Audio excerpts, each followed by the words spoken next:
चाणक्य नीति चाणक्य द्वारा रचित एक नीति ग्रंथ है जिसमें जीवन को सुखमय और सफल बनाने के लिए उपयोगी सुझाव दिए गए हैं। इस ग्रंथ का मुख्य विषय मानव समाज को जीवन के हर एक पहलू की व्यावहारिक शिक्षा देना है। चाणक्य एक महान ज्ञानी थे जिन्होंने अपनी नीतियों के बदौलत चंद्रगुप्त मौर्य को राजा की गद्दी पर बिठा दिया था। जानिए चाणक्य की कुछ ऐसी महत्वपूर्ण नीतियां जो आपको जीवन के किसी न किसी मोड़ पर काम आ सकती है।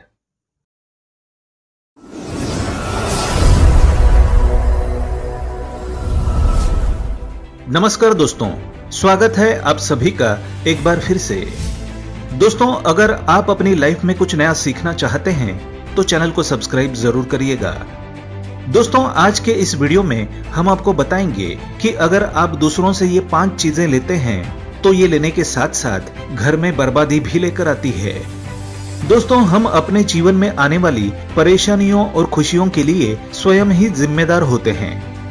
हमारी की गई छोटी छोटी गलतियां हमारे जीवन में दुख और वास्तु के अनुसार ध्यान में रखकर किए गए कुछ काम हमारे जीवन में अच्छा समय लेकर आते हैं। दोस्तों, आज हम यहाँ पर बात करेंगे उन लोगों की जो अक्सर दूसरों से चीजें मांगकर इस्तेमाल करते हैं या फिर उन्हें खुद की चीजें यूज करने के लिए दे देते हैं। साथ ही हम आपको ये बताएंगे ऐसी कुछ खास वस्तुएं कि जिन्हें हमें भूलकर भी ना तो दूसरों से लेना चाहिए और ना ही इन्हें किसी को देना चाहिए।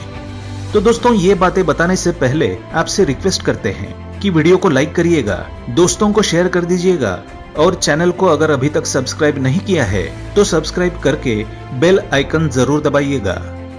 दोस्तों, सबसे पहली चीज बताते हैं कि पेन यानी कि कलम का लेना। दोस्तों, कोशिश करें कि जब भी किसी काम के लिए बाहर जाएं तो अपना पेन साथ लेकर जाएं। यदि किसी कारणवश आपको पेन मांगना भी पड़ जाए तो काम खत्म होते ही तुरंत जिस व्यक्ति से पेन लिया है उसे वापस कर दें। दोस्तों, पेन लेना या फिर देना गलत बात नहीं है, मगर काम खत्म होने के बाद उसे लौटाना भूल जाना वास्तु के अनुसार अशुभ माना जाता है। दोस्तों, किसी दूसरे व्यक्ति का यूज किया हुआ पेन अपने पास रखने से आपके घर में पैसों की कमी आ सकती है। अगर गलती से पेन आपके पास रह भी गया हो तो उसे किसी पीपल के पेड़ के नीचे रख दें या फिर किसी गरीब पढ़ने लिखने वाले बच्चे को इस्तेमाल करने के लिए दे दें। दोस्तों, जो दूसरी चीज बताई गई है वो है रुमाल। कहते हैं किसी दूसरे व्यक्ति के रुमाल का इस्तेमाल आप दोनों के बीच लड़ाई झगड़े की वजह बनता है। दूसरों का रुमाल या फिर टिश्यू का इस्तेमाल करने से उस इंसान की नकारात्मक शक्ति आपके जीवन पर बुरा असर डाल सकती है। वास्तु के अनुसार कई बार ये गलती करने से आपको स्वास्थ्य संबंधी परेशानियों का भी सामना करना पड़ सकता है। और दोस्तों, जो तीसरी चीज कहते हैं, कभी भी किसी अन्य व्यक्ति के बिस्तर का इस्तेमाल ना करें। ऐसा करने से आपके जीवन पर बुरे प्रभाव, पैसों की कमी और घर में वास्तु दोष उत्पन्न हो सकते हैं। यदि कभी कोई व्यक्ति आपसे बिस्तर मांगने आए तो उसे अपना इस्तेमाल किया हुआ बिस्तर बिल्कुल भी ना दें और ना ही किसी दूसरे व्यक्ति का इस्तेमाल किया हुआ बिस्तर खुद यूज करें। दूसरों के बिस्तर पर सोने से उस व्यक्ति की निगेटिव एनर्जी आपको प्रभावित कर सकती है। और दोस्तों, कहते हैं कि घड़ी का आदान प्रदान। दोस्तों, हाथ पर बांधने वाली घड़ी आपके अच्छे और बुरे वक्त के लिए जिम्मेदार होती है। दोस्तों, यदि आप किसी अन्य व्यक्ति की घड़ी मांगकर हाथ पर बांधते हैं तो हो सकता है उस व्यक्ति का बुरा वक्त चल रहा हो जिससे आप भी प्रभावित हो सकते हैं। और यदि आप किसी व्यक्ति को अपनी घड़ी पहनने के लिए देते हैं तो हो सकता है आपका वक्त अच्छा चल रहा हो और ये अच्छा वक्त उसके पास चला जाए। तो ऐसे में वास्तु के अनुसार कभी भी किसी की घड़ी ना तो पहने और ना ही किसी दूसरे व्यक्ति को अपनी घड़ी पहनने दें। दोस्तों, कहते हैं कि पैसे का देना। जीवन में खर्चा अपनी जेब के हिसाब से ही करना चाहिए। ऐसा करने से आपको दूसरों से पैसे मांगने की जरूरत नहीं पड़ेगी।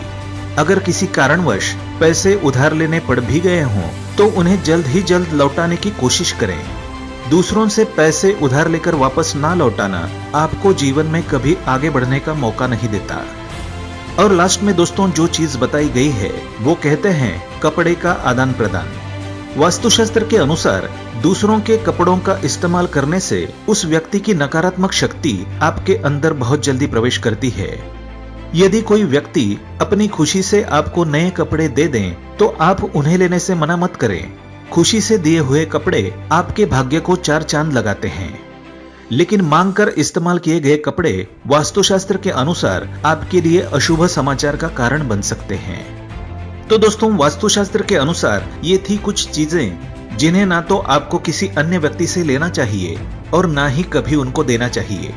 कुछ वस्तुएं जिन्हें कुछ समय के लिए तो आप दे और ले सकते हैं, मगर हमेशा के लिए उन्हें अपने पास रखकर भूल जाना आपके लिए दुर्भाग्य का कारण बन सकता है।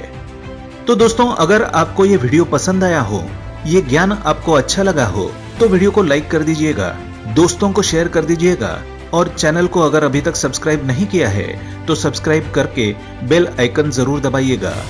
मिलते हैं अगले वीडियो में, तब तक के लिए goodbye and thanks for watching my video.